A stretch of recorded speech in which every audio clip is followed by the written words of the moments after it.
If you're new to Disneyland Paris, or you just haven't been in a while and are looking for some refresher tips, this is part 2 of me helping you make the most out of your next trip to Disneyland Paris, and to make sure that you don't miss out on anything. Book your tickets in advance, as this usually works out a lot cheaper than if you were to buy tickets on the day from the parks. Booking your tickets in advance also guarantees that you will get into the parks on the dates that you wish. The Disneyland Paris website is so easy to navigate and clearly displays the price per person for each day. This is super handy if you have a budget that you need to stick to or are just working out all the costs involved.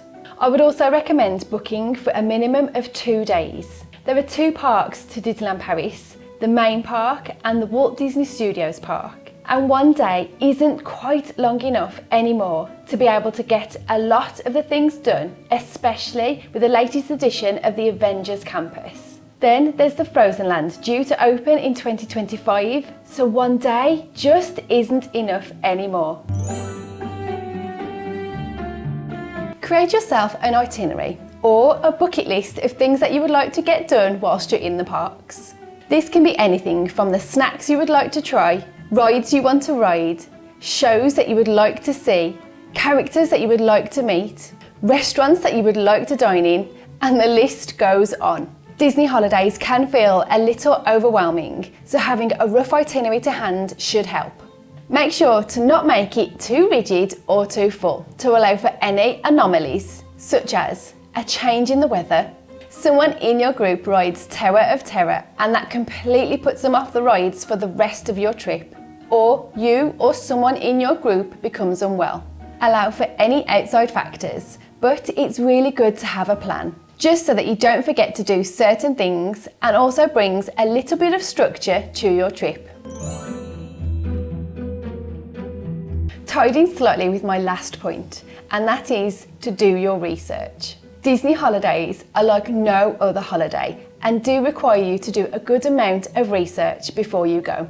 In the past, you could just turn up and pretty much get everything done that you wanted, but fast forward to today and things have changed. To start with, if you want to dine in certain restaurants, then you have to make those advanced dining reservations.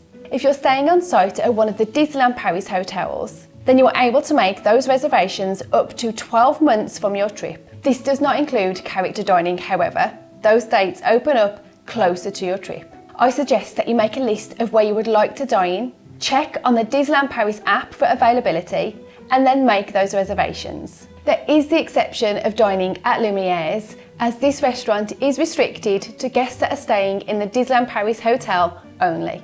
It can seem like a really strange thing to do, deciding what you would like to eat on specific days and times a month out, let alone 12 months out from your trip. But just make sure that you make your list of restaurants and even a list of foods that you typically enjoy and where to get them from. Then I would suggest to start researching the rides at Disneyland Paris, from their location, type of ride, any height restrictions for the ride, and if it is suitable for certain members of your group. If younger members of your group don't have too much experience with rides, there are loads of point of view videos on the Disneyland Paris rides on YouTube that you can watch before your trip. And this is something that really helped us with our twins before we took them to Disneyland Paris for the first time. They knew what to expect on the rides that they were allowed to go on. Another thing to research are the meet and greets within the parks. Some of these do change, so even though you're always able to meet Mickey Mouse, there have been some recent changes, and a big one is Stitch, who you can usually meet at the end of Main Street. For the foreseeable, you're not able to meet Stitch within the parks, as he now appears in the new daytime parade and show, A Million Splashes of Colour. Do your research on all elements of your Disney holiday so that you know what to expect and to avoid any potential disappointments.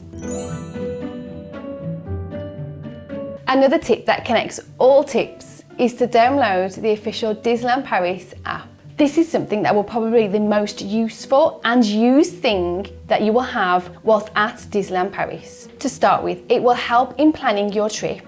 It's where you can make those restaurant reservations, Check your countdown daily if you're anything like me, and it has the map of both parks that you will use daily. I recommend downloading it even before you have booked your trip to Disneyland Paris. Get used to it and its features, what it can do and what it can't do, way before you go, so that when you arrive at Disneyland Paris, you'll be an expert in the app and know exactly what to do.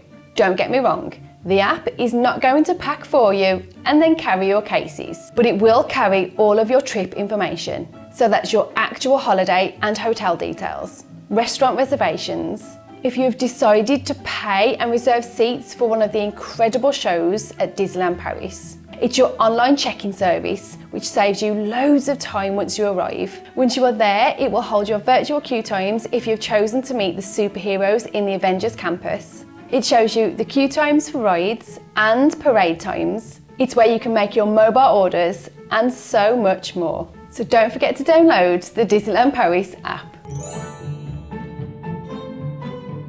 Don't wear brand new shoes to the parks. Or rather, you can, just make sure that you break them in way ahead of your trip. Stick to shoes that you know are going to be comfortable and that you know are not going to rub or hurt you, because you are going to be doing at least 20,000 steps a day walking around the park. The last thing you will want at the end of the day is really sore feet with blisters, and then knowing that you have to carry on and do the same thing the next day. It's not a fashion show, you do need comfortable shoes. Trust me on that one.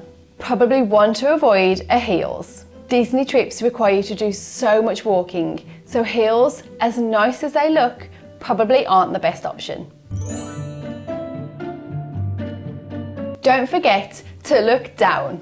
This may seem like a really strange one, but when you're walking down Main Street and you're admiring all of the sights and all of the sounds and of course Sleeping Beauty's castle, just be aware of what's under your feet. Those tram tracks can cause some seriously twisted ankles if you just happen to step on one in a really awkward way.